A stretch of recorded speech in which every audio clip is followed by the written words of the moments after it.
Hello friends, so Napoleon once said that history is nothing but a set of lies agreed upon. History कुछ नहीं है, बस कुछ झूठ हैं जो सबने मान लिए हैं. हिस्ट्री वो है जो विनर्स ने लिखी. सो हिस्ट्री के बारे में काफी इस तरह की स्टेटमेंट्स आपने पहले भी सुनी होंगी. तो 19th सेंचुरी में ब्रिटिश हिस्टोरियंस ने भी एक बहुत एक्स्ट्राऑर्डिनरी स्टेटमेंट कही. उन्होंने कहा that the Sikh monarchy was Napoleonic in the suddenness of its rise. The Sikh monarchy was Napoleonic in the brilliance of its success and the completeness of its overthrow. तो coat and quote ये statement जो है वो एक British historian ने कही है that Sikh monarchy was Napoleonic in suddenness of its rise in and the brilliance of its success and the completeness of its overthrow. Now UPSC ने उठाकर जो है वो इस पर एक क्वेश्चन, इस स्टेटमेंट पर एक सवाल जो है वो पूछ लिया मेंस में, हिस्ट्री ऑप्शनल में, और हमें कह दिया कि इस स्टेटमेंट को क्रिटिकली एनालाइज करके आप जो है वो 150 वर्ड्स में आंसर लिख कर दो. एंड आज का जो हमारा टास्क है वो यही है. We need to understand this statement, we need to analyze this statement and then critically analyze this statement, and then finally we will try to write answer based on this statement. So what this statement entails that this is a comparison between two empires in two different continents, and एक extraordinary parallel जो है वो create करने की कोशिश की गई 19th century colonial historians द्वारा.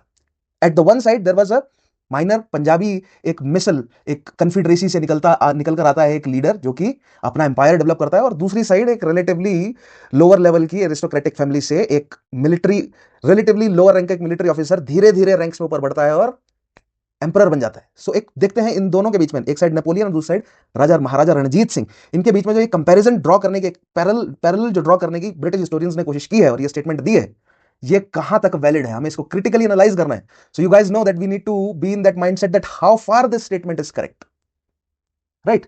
So in this session I'm going to break down this comparison that was actually asked, right, like I said, in UPSC civil service examination के history optional में पिछले साल जो है वो पूछा गया था, and how this statement is, at one side it is brilliant, but at other side how deeply misleading it is.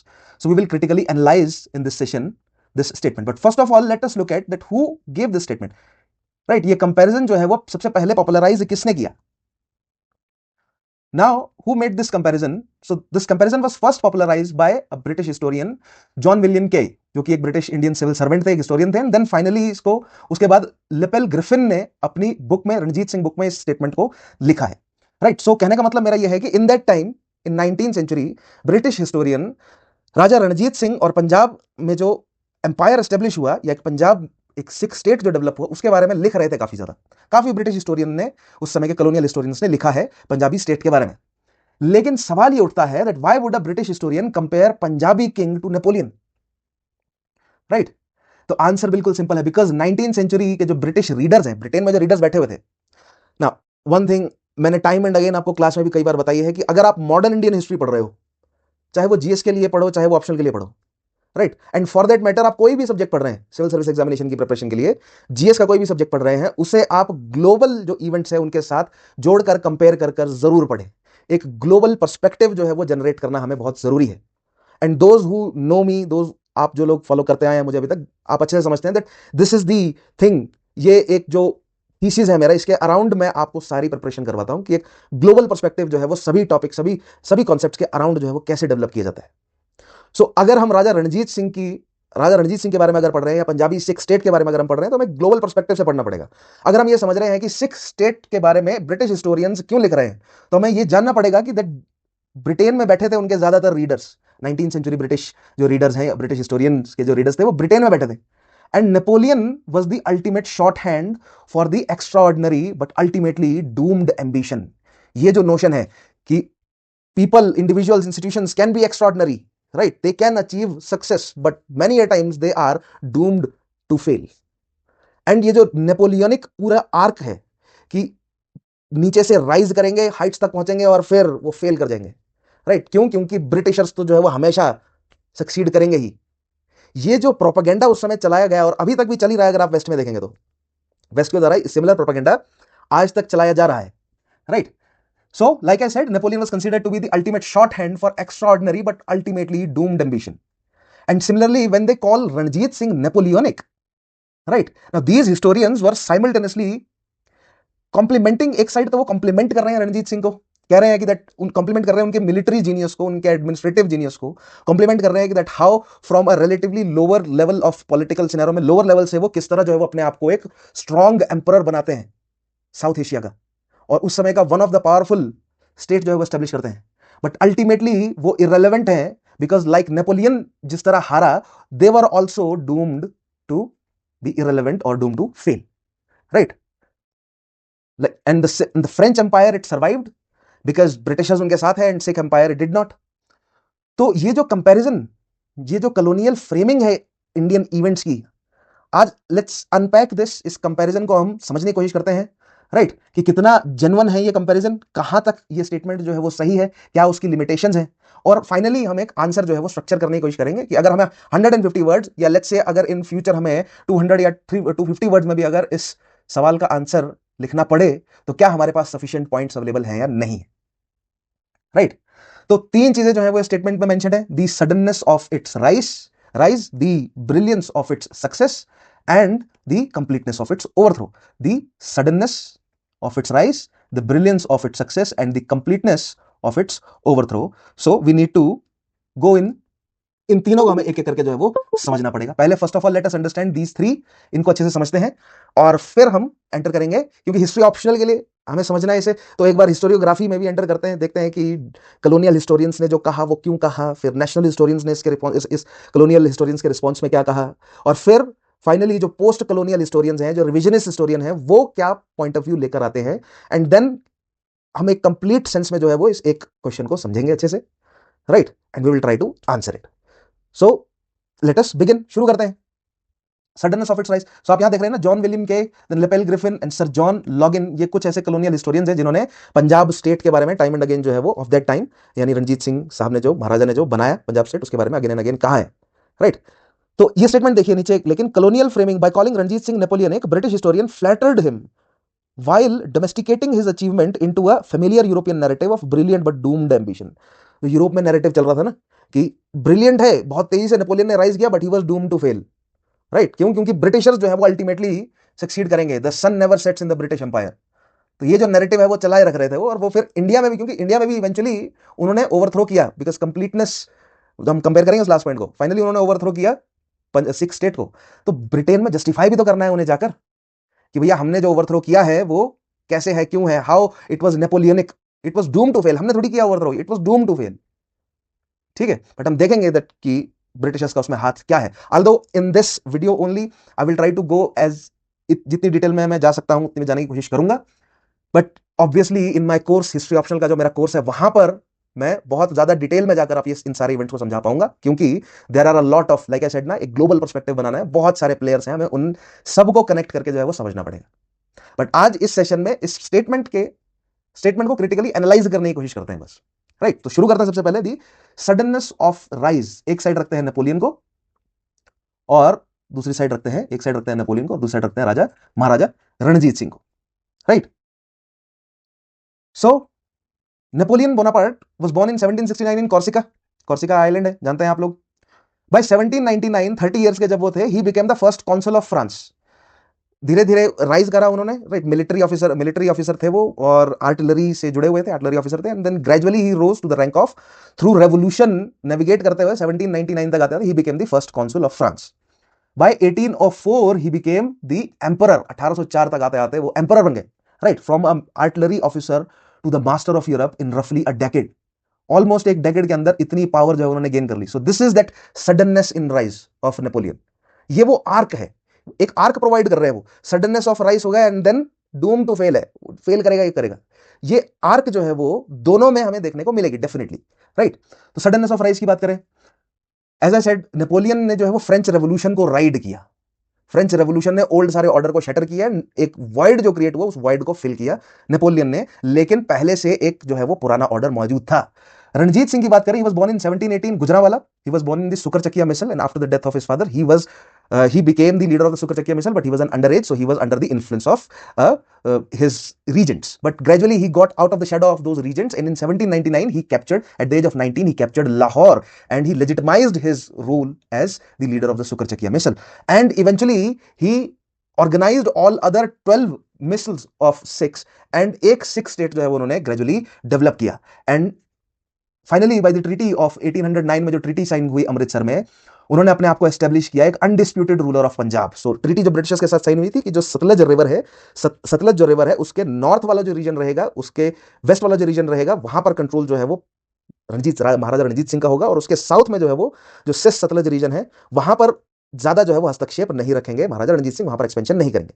तो ये अंडरस्टैंडिंग जो है वो ब्रिटिशर्स और महाराजा के बीच में एस्टेब्लिश हुई, और उसके बाद उन्होंने अगले 3 डेकेड में, अपनी डेथ से पहले, in next 3 decade from 1809 till his death, Kashmir से लेकर लद्दाख, मुल्तान, पेशावर एंड इनफैक्ट काबुल वाले रीजन तक भी जो है वो अपना इन्फ्लुएंस, खैबर वाला रीजन है, देन काबुल वाले रीजन तक भी अपना इन्फ्लुएंस एक्सपैंड किया, बहुत रैपिडली एक्सपैंड किया महाराजा रणजीत सिंह ने, राइट। एंड दूसरी तरफ आप जानते ही हैं, नेपोलियन बोनापार्ट 1804 में रूलर बन जाते हैं, एंड देन अगले 1 डेकेड में कॉन्टिनेंटल यूरोप के मेजॉरिटी रीजन को वो अपने कंट्रोल में ले आते हैं या क्लाइंट स्टेट्स के रूप में एस्टेब्लिश कर देते हैं।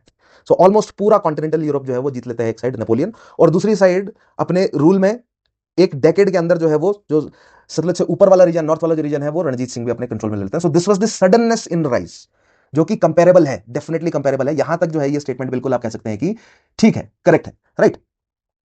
लेकिन ये जो पैरेलल है, this parallel is real because both of these men they rose from chaos. 12 Sikh मिसल्स थी, वो आपस में दे वर लूज कॉन्फेडरेसीज, लड़ रहे थे आपस में, कॉन्फ्लिक्ट था, उनको यूनाइट किया। फ्रेगमेंटेड थे, फ्यूडिंग थे, उनको यूनाइट किया महाराजा रणजीत सिंह ने, राइट। और दूसरी साइड रेवोल्यूशन के चलते जो फ्रांस में अपहीवल था, उसको सेंट्रलाइज किया किसने? नेपोलियन ने, राइट। सो दोनों ही पावर्स ने जो है वो सेंट्रलाइजेशन, दोनों ही व्यक्तित्व ने, पर्सनैलिटीज ने सेंट्रलाइजेशन तो किया, राइट। लेकिन प्रॉब्लम यह है अब सडननेस ऑफ राइज में, क्रिटिकल एनालिसिस वाला एस्पेक्ट यह है कि एक तरफ नेपोलियन को ऑलरेडी एग्जिस्टिंग स्टेट जो है वो मौजूद था, Maharaja Ranjit Singh had nothing. Napoleon ने जो फ्रांस पर अपना कंट्रोल एस्टेब्लिश किया, फ्रांस के पास ऑलरेडी आर्मी मौजूद थी, एक ब्यूरोक्रेसी मौजूद थी, एक ट्रेजरी मौजूद थी, उसे बस रीऑर्गेनाइज करने का काम किया नेपोलियन ने। लेकिन महाराजा रणजीत सिंह ने एक बिल्कुल स्क्रैच से जो है वो धरती से निकाल कर जो है वो एक नया स्टेट एस्टेब्लिश किया, right. So this is the difference in the suddenness of rise. अगर because as we will write answer of this question ना, सो डेफिनेटली हम सडननेस ऑफ राइज पर पॉइंट लिखेंगे, तो एक साइड पहला पॉइंट महाराजा रणजीत सिंह के लिए आएगा, दूसरा पॉइंट नेपोलियन के लिए आएगा, लेकिन फिर क्रिटिकल एनालिसिस भी तो देना है ना। तीसरा पॉइंट आप ये भी मेंशन करेंगे कि नेपोलियन के पास जो है वो एक बैकग्राउंड था एक स्टेट एस्टेब्लिश करने का, ऑलरेडी एग्जिस्टिंग स्टेट थी, बट महाराजा रणजीत सिंह ने स्टेट जो है वो मतलब बिल्कुल कहीं से भी नहीं, नीचे से बिल्कुल निकाल कर जो है वो स्टेट बना ली उन्होंने, राइट।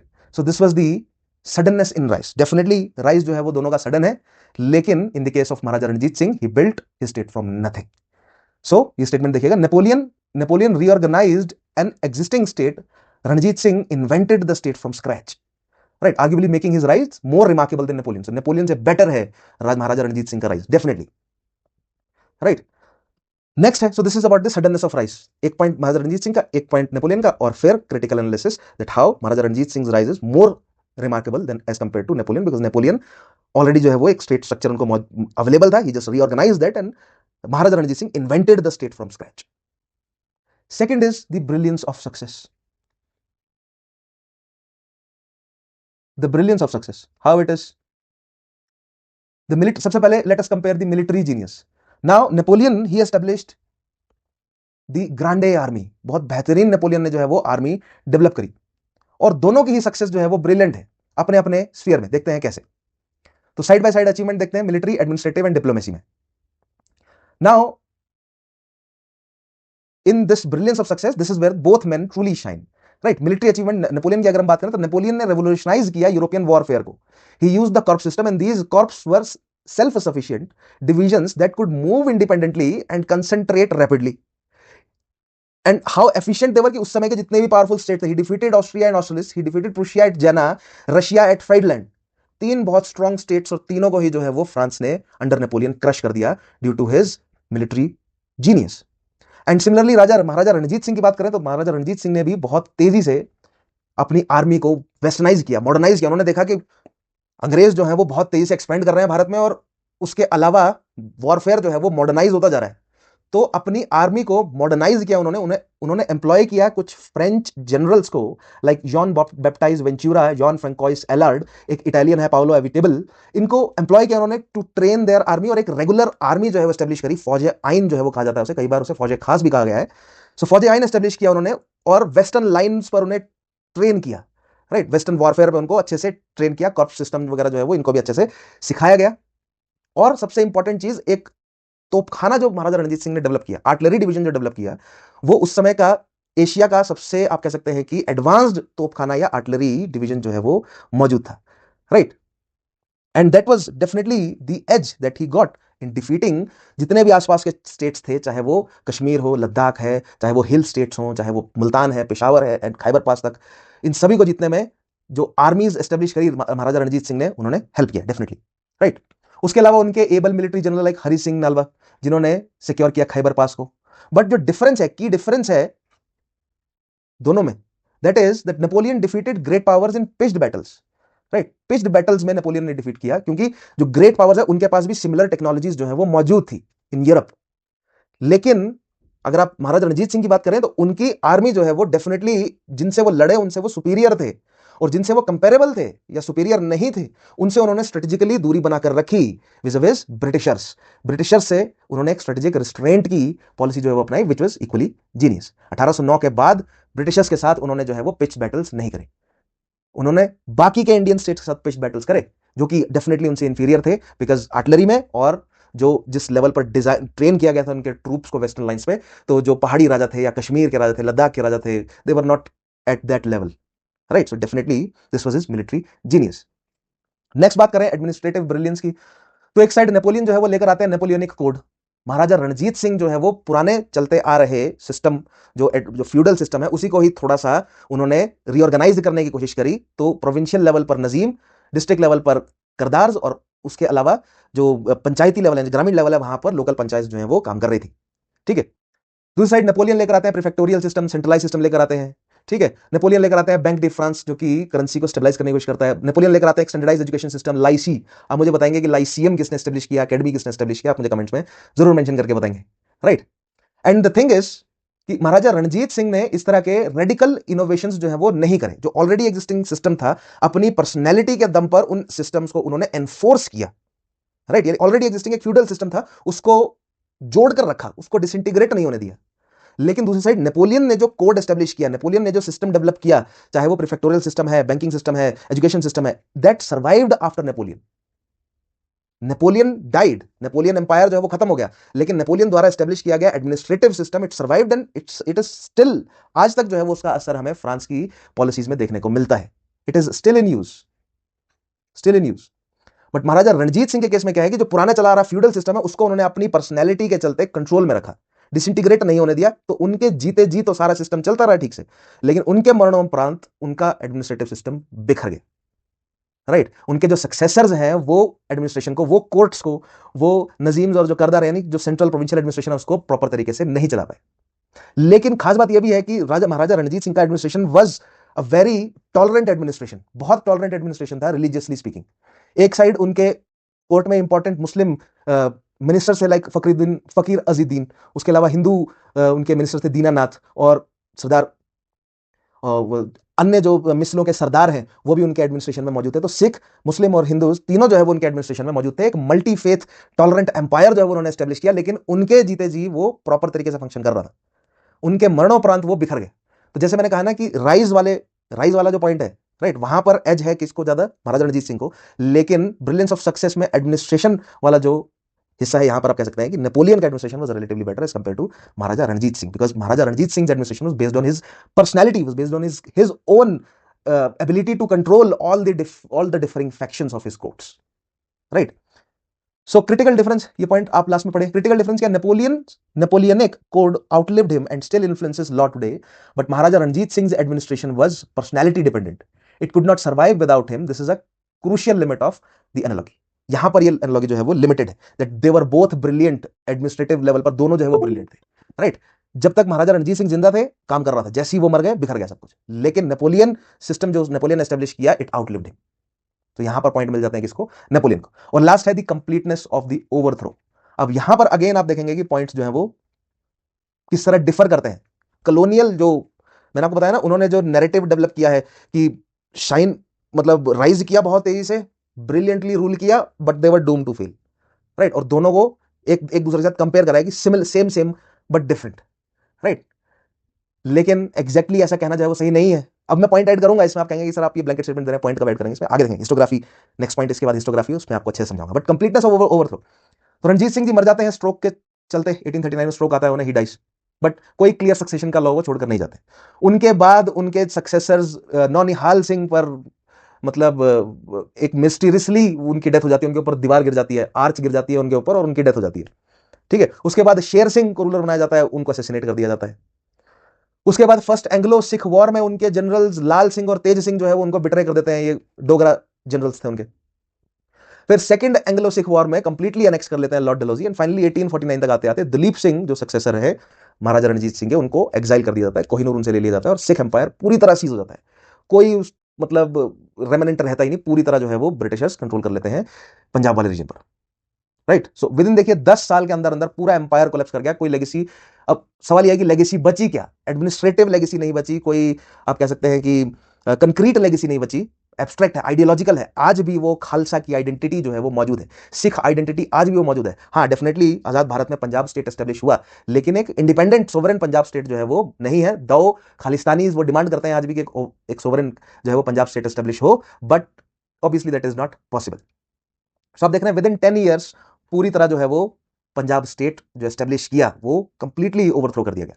अब आप नेपोलियन से कंपेयर करेंगे तो नेपोलियन पहले लिप्जिग में हारते हैं, उनको एडना में एग्जाइल में भेजा जाता है, फिर वो वापस आते हैं, फिर उनको वाटरलू में हराया जाता है, फिर उसके बाद उनको सेंट हेलेना आइलैंड पर भेजा जाता है, जहां पर उनकी 1821 में जाकर मृत्यु हो जाती है। वो जो अपने सक्सेसर छोड़कर जाते हैं नेपोलियन टू, वो सक्सेसफुली जो है वो सक्सीड नहीं कर पाते नेपोलियन द्वारा एस्टेब्लिश किया हुआ एम्पायर, और यूरोप में बर्बन को वापस रिस्टोर कर दिया जाता है। एंड इवेंचुअली धीरे धीरे नेपोलियन के द्वारा एस्टेब्लिश किया गया जो रूल है वो भी पूरी तरह फिनिश हो जाता है, लेकिन नॉट एंटायरली।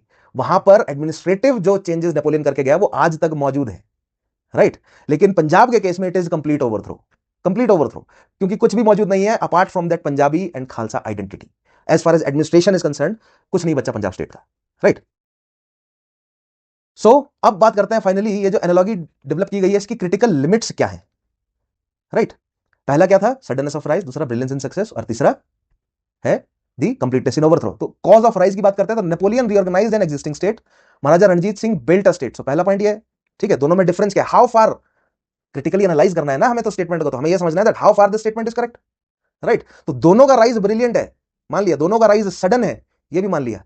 राइट, लेकिन नेपोलियन को ऑलरेडी एग्जिस्टिंग स्टेट मिला था, उसको रिऑर्गेनाइज किया जस्ट उसने। महाराजा रणजीत सिंह को स्क्रैच से स्टेट बनाना पड़ा। तो किसकी अचीवमेंट मोर रिमार्केबल है? महाराजा रणजीत सिंह की। राइट, कॉज ऑफ ओवरथ्रो की बात करें तो नेपोलियन को डिफीट किया किसने? नेपोलियन को ब्रिटिशर्स, ऑस्ट्रिया, प्रूशिया, रशिया, ये चार उस समय की स्टेट्स, पावरफुल स्टेट्स यूरोप की, उन्होंने मिलकर जो है वो हराया नेपोलियन को। राइट, यानी कि एक्सटर्नल पावर्स ने और ओवर एक्सटेंशन जो नेपोलियन ने किया, एक तो वो कारण बना। राइट, अपनी मतलब लिमिट से बाहर, अपनी लिमिट से बाहर निकलकर जो काम करने की कोशिश करते हैं नेपोलियन, एक तो वो उनके लिए घातक साबित हुआ, और दूसरा rest of the European powers ने उनको जंप किया and defeated. So external powers की वजह से वो मारे गए। लेकिन महाराजा रणजीत सिंह की बात करें, रणजीत सिंह के रहते रहते तो पंजाब स्टेट का कुछ नहीं बिगड़ा, लेकिन महाराजा रणजीत सिंह के जाने के बाद जो पंजाब स्टेट का कंप्लीट ओवरथ्रो हुआ, it was result of, it was not due to the first Anglo Sikh war और the second Anglo Sikh war, it was due to the internal betrayal. जो डोगरा चीफ्स रहे उन्होंने जो बिट्रे किया इंटरनली। राइट, कई ऐसी स्ट्रेटेजिक वॉर्स में सैनिक जो है वो मतलब कुछ ऐसे मतलब डोगरा सैनिकों ने या डोगरा रूलर्स ने, एक्चुअली जो डोगरा जनरल्स हैं, उन्होंने बिट्रे किया, and due to that betrayal, उस बिट्रेयल का फायदा जो है वो फिर ब्रिटिशर्स ने उठाया और सिख स्टेट को पूरी तरह ओवरथ्रो कर दिया। So it was the internal betrayal of the Dogra ministers actively sabotaging their own army. Right, and अगर इंस्टीट्यूशनल लेगेसी की बात करें यानी ब्रिलियंस ऑफ सक्सेस की बात करें तो यहां पर पॉइंट जो है वो किसको मिलता है? नेपोलियन कोड जो है वो सर्वाइव करता है। राजा रणजीत सिंह की political legacy was completely extinguished. Right, लेकिन जो कल्चरल और रिलीजियस काम उन्होंने किए हैं वो आज तक जिंदा है। गोल्डन टेंपल का रेनोवेशन हो या वो खालसा आइडेंटिटी डेवलप करनी हो, that is still surviving. Right, तो 3 पॉइंट है हमारे पास, मतलब 3 पॉइंट में हमें लिखना है। So first, second and third. पहला क्या है? दी सडननेस ऑफ राइज, दूसरा क्या है? दी ब्रिलियंस ऑफ सक्सेस, और तीसरा कंप्लीटनेस ऑफ ओवरथ्रो। और तीनों में क्रिटिकल पॉइंट जो है वो आप ये डाल सकते हैं। ठीक है, फोर्थ एक आइडियोलॉजिकल रीच की बात करें तो Napoleon's revolutionary nationalism was universal. एक और बात है ना कि उस समय जो जिस नेशनलिज्म आइडियोलॉजी को लेकर नेपोलियन ने अपनी ग्रांडे आर्मी जो है वो एस्टेब्लिश करी, वो नेशनलिज्म की आइडियोलॉजी बाकी स्टेट्स में भी फैल गई, और हमने देखा फिर 1848 तक आते आते जो है वो rest of the European states में भी रेवोल्यूशन होने लगे। राइट, तो it was universal in that sense, universal in that sense, and India तक भी वो इवेंचुअली पहुंची वो ideology.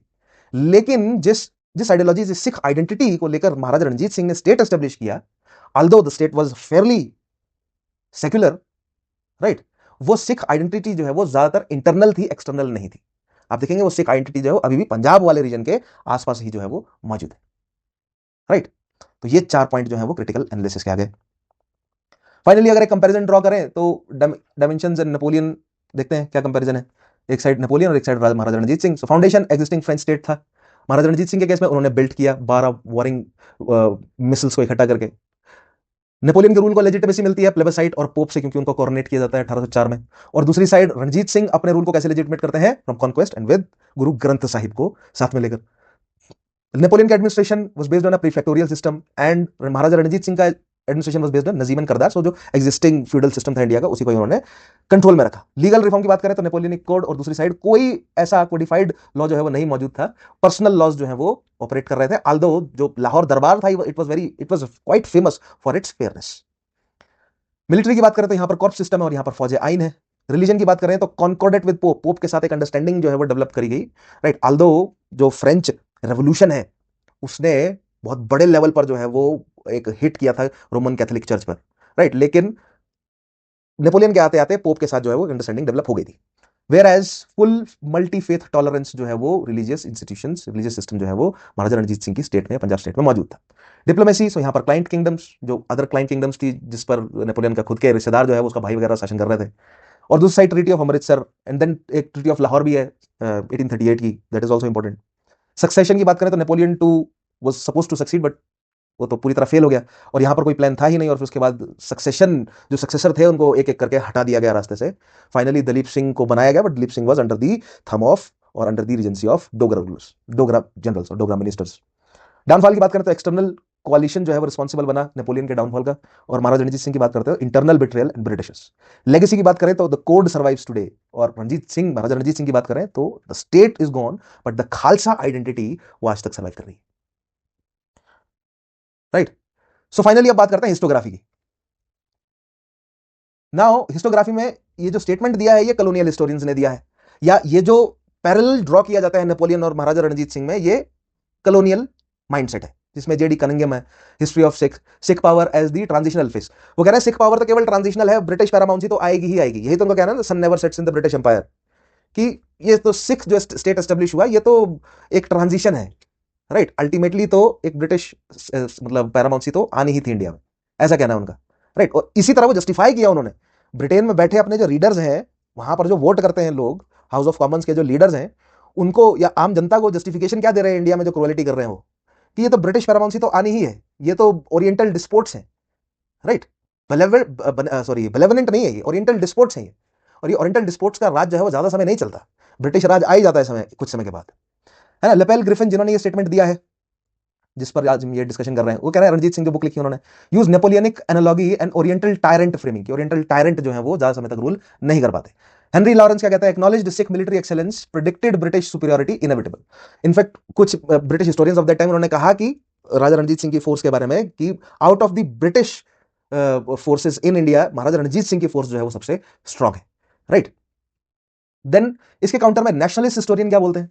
Now national historiography of 20th century, Khushwant Singh and Fauja Singh Bajwa वो फोकस करते हैं। देखिए खुशवंत सिंह साहब कहते हैं in his book history of six, emphasizes indigenous achievement challenges Eurocentric Napoleonic framing. वो कह रहे हैं कि भैया आप नेपोलियन से कंपेयर क्यों कर रहे हैं, ये इंडिजिनस अचीवमेंट है। महाराजा रणजीत सिंह अपने दम पर, उन्होंने अपने योग्यता पर उन्होंने मतलब कन्फेडरेसीज बिखरी हुई हैं, कुछ भी नहीं था और एक स्टेट जो है वो एस्टेब्लिश कर दिया। आप नेपोलियन से कैसे कंपेयर कर सकते हैं? नेपोलियन को तो बना बनाया स्टेट मिला था, राइट। दूसरा फौजा सिंह बाजवा कहते हैं कि military system of the six, इस बुक में, that institutional depth of Khalsa army beyond European trend corps. Britishers क्या कहते हैं कि जो यूरोपियन ट्रेंड जो कॉर्प्स हैं, यूरोपियन ट्रेंड जो सैनिक हैं, उन्हीं के बलबूते पर जो है वो एस्टेब्लिश की गई एक मतलब स्ट्रॉन्ग जो है वो स्टेट महाराजा रणजीत सिंह ने बनाया। लेकिन वो बहुत कन्वीनियंटली भूल जाते हैं जो ट्रेडिशनल मार्शल आर्ट्स है इंडिया की, राइट। जो युद्ध शास्त्र है, पुराना जो चतुरंगिनी सेना वाला जो सिस्टम है और जो मार्शल टेक्निक्स रही है सिखों की, खड़का, अगर आप जानते हैं खड़का क्या है, राइट। तो उसको कन्वीनियंटली वो इग्नोर कर देते हैं। देन पोस्ट कॉलोनियल स्कॉलरशिप क्या बोलती है भाई? इंदू बंगा जी कहती हैं कि अगर राजा रणजीत सिंह एक बड़ा स्टेट एस्टेब्लिश करने में कामयाब हो सके, so it was due to the agrarian system of the Sikh, right. जो अग्रेरियन बेस है सिख पावर का, उसको नेपोलियनिक कंपैरिजन में पूरी तरह अवॉइड कर दिया गया वेस्टर्न स्कॉलर्स ने। उसके अलावा बाबा सत्येंद्र सिंह कहते हैं कि जो डिक्लाइन है वो ब्रिटिशर्स ने नहीं किया, बड़ा कारण जो है ब्रिटिशर्स ने तो केवल फायदा उठाया। डिक्लाइन का बहुत बड़ा कारण है सिख स्टेट का the betrayal by the Dogra generals, right. Gulab Singh खासतौर पे डोगरा जनरल है, जो डोगरा मिनिस्टर थे, कैलकुलेटेड बिट्रेयल जो उन्होंने किया, that was the real cause of the Sikh downfall, right. और फाइनली हरजोत ओबराय क्या कहते हैं, the construction of religious boundaries. वो कहते हैं कि सिख आइडेंटिटी पूरी तरह खत्म नहीं हुई है। तो जो हमने क्रिटिकल एनालिसिस लेकर आना है ना, यहां से क्रिटिकल वाले पॉइंट कि सिख आइडेंटिटी पूरी तरह खत्म नहीं हुई है, it was not a complete overthrow. वो खालसा आइडेंटिटी आज भी मौजूद है, राइट। वो निहंग सिंह जो है वो पंजाब वाले एरिया में वो आज भी मौजूद है, वो नहीं गए, वो पंजाबी, वो सिख आइडेंटिटी, वो रिलीजियस आइडेंटिटी वो आज भी मौजूद है, वो पूरी तरह खत्म नहीं हुई है, राइट। स्टेट का फेलियर हुआ है, डेफिनेटली पॉलिटिकल फेलियर हुआ है, लेकिन कल्चरल रिलीजियस आइडेंटिटी जो राजा रणजीत सिंह ने एस्टेब्लिश करी, स्ट्रॉन्ग करी, ऑलरेडी थी, उसको स्ट्रॉन्ग किया, वो आज भी मौजूद है, राइट। तो हिस्टोग्राफी में ये 3 पॉइंट्स ध्यान में रखते हुए हमें आंसर लिखना है। नाउ हमें 150 वर्ड्स में लिखना है ये आंसर। प्रॉब्लम ये है हमारे पास कंटेंट बहुत ज्यादा हो गया, लिखना 150 वर्ड्स में है, तो फाइनली आप इस आंसर को लिखेंगे कैसे, राइट। तो how to write this answer, सबसे पहले तो हमें एक्नॉलेज करना पड़ेगा, because it is how far वाला है ना, ये क्रिटिकली एनालाइज करना है, तो हमें एक लेवल पर तो एक्नॉलेज करना है। सो एक्नॉलेज द स्टेटमेंट वैलिडिटी, और फिर हमें ब्रेक करना है इसको 3 पॉइंट में, राइट, है ना। यानी कि हमारे इंट्रो और हमारे थीसिस में हमें एक्नॉलेज करना है कि ये स्टेटमेंट सही है। फिर हमें 3 पॉइंट में ब्रेक करना है, कौन कौन से, हमें राइज को एनालाइज करना है, ब्रिलियंस को या सक्सेस को एनालाइज कर, सॉरी सक्सेस की ब्रिलियंस को एनालाइज करना है, और कंप्लीट ओवरथ्रो को। अब इन तीनों में आप 2 तरीके से कर सकते हैं, एक पॉइंट महाराजा रणजीत सिंह का, एक नेपोलियन का, महाराजा रणजीत सिंह नेपोलियन, महाराजा रणजीत सिंह नेपोलियन, और फिर आप फाइनली जो है वो लिख सकते हैं पॉइंट ऑफ क्रिटिकल एनालिसिस की डिफरेंशिएशन जो है वो इन तीनों में क्या क्या है, राइट, है ना। पहले में क्या है, राइज के केस में क्या है कि नेपोलियन को पहले से ऑलरेडी स्टेट मौजूद था, महाराजा रणजीत सिंह ने खुद से स्टेट बनाया, राइट। ब्रिलियंस में कि नेपोलियन ने जो कोड एस्टेब्लिश किया वो उसे आउटलिव करता है, महाराजा रणजीत सिंह का पॉलिटिकल जो स्टेट है वो पूरी तरह एक्सटिंग्विश हो गया। और फाइनली कंप्लीट ओवरथ्रो की बात करें तो नेपोलियन का ओवरथ्रो एक्सटर्नल फैक्टर्स की वजह से था, महाराजा या पंजाब स्टेट का ओवरथ्रो जो है वो इंटरनल फैक्टर्स की वजह से था। लेकिन जिस तरह नेपोलियन कोड जो है वो सर्वाइव करता है, उसी तरह एक सिख आइडेंटिटी, एक खालसा आइडेंटिटी आज तक सर्वाइव करती है, राइट। एंड देन फाइनली जो है वो आपको एक कंक्लूजन जो है वो एक बैलेंस्ड कंक्लूजन देना है, ठीक है। बैलेंस्ड कंक्लूजन जो है वो क्या है, यहां पर कंक्लूजन यही है कि that yes it was Napoleonic in arc, the Sikh state was Napoleonic in arc but Punjabi in his genius, it was, इसका कोर जो है वो पंजाब में मौजूद था। ये स्टेटमेंट जो है वो आप इस स्टेटमेंट से कंक्लूड कर सकते हैं that Ranjit Singh was Napoleonic in his arc. Yes उन्होंने राइज किया, यस वो ब्रिलियंट थे, यस उनका डिक्लाइन हुआ, राइट, लेकिन वो राइज, वो brilliance and that decline is uniquely, and it is uniquely Punjabi, it was uniquely Indian, and it was uniquely tragic, because जो डिक्लाइन नेपोलियन का है it is different as compare to the decline of Maharaja Ranjit Singh और the Sikh state, right. So valid point क्या है, yes the dramatic arc, जो sudden rise है, spectacular success है और कंप्लीट एक्सटिंक्शन है, ये जेन्युइनली करेक्ट है। So this part of the statement is correct, है ना, क्योंकि क्रिटिकल एनालिसिस वाले जो क्वेश्चन है हमें क्या किस तरह अप्रोच करना होता है, उसे हमें देखना होता है how far the statement is correct. So यहां तक ये स्टेटमेंट करेक्ट है, लेकिन जहां करेक्ट नहीं है वो ये है कि नेपोलियन ने इनहेरिट किया स्टेट को, महाराजा रणजीत सिंह ने बिल्ड किया, Napoleon fail to external defeat, Maharaja Ranjit Singh empire was betrayed from the within, right. और ये जो betrayed from the within वाले पॉइंट है, ये कॉलोनियल हिस्टोरियंस कन्वीनियंटली इसको अवॉइड कर देते हैं। फाइनल कॉलोनियल फ्रेमिंग वाला point, that the Napoleonic label domesticates a uniquely Punjabi Sikh achievement into a familiar European narrative of brilliant failure, right. तो ये क्यों उन्होंने ये स्टेटमेंट जो है कॉलोनियल हिस्टोरियंस ने क्यों दी है, क्योंकि जिस तरह नेपोलियन को उन्होंने बोला कि this was the brilliance and eventually it failed because इसकी ब्रिलियंस जो है it was doomed to fail, उसी तरह महाराजा रणजीत सिंह ने जो ब्रिलियंट काम किया it was doomed to fail. ये हमने कोई इंटरवेंशन नहीं किया, हमने जो है वो डोगरा फैक्शंस को नहीं मोटिवेट किया कि आप बिट्रे करो, हमने जो है वो इंटरनल पॉलिटिक्स में जो है वो नहीं इंटरवीन किया सिखों की, it was doomed to fail, right. क्योंकि अपने रीडर्स को तो जस्टिफाई करना ही है ना कि इंडिया में आप क्या उथल पुथल कर रहे हैं, right. So on this note you can finally conclude this answer. So what you will do now, आपके लिए टास्क क्या है, टास्क बिल्कुल सिंपल है। So this is the question, आपको 250 वर्ड्स में लिखना है। आपको मैं थोड़ा सा रिलैक्सेशन दे देता हूं, 250 वर्ड में लिखना है आपको। क्वेश्चन क्या है, the Sikh monarchy was Napoleonic in the suddenness of its rise, the brilliance of its success and completeness of its overthrow, critically analyse this statement in 250 words, right. आप आंसर लिखकर मुझे, आप जानते हैं, फॉलो कीजिए मुझे मेरे टेलीग्राम पर, मैं इस वीडियो के डिस्क्रिप्शन में आपको मेरा Telegram, Instagram link, WhatsApp number सब मिल जाएगा। आप आंसर लिखकर मुझे भेजिए।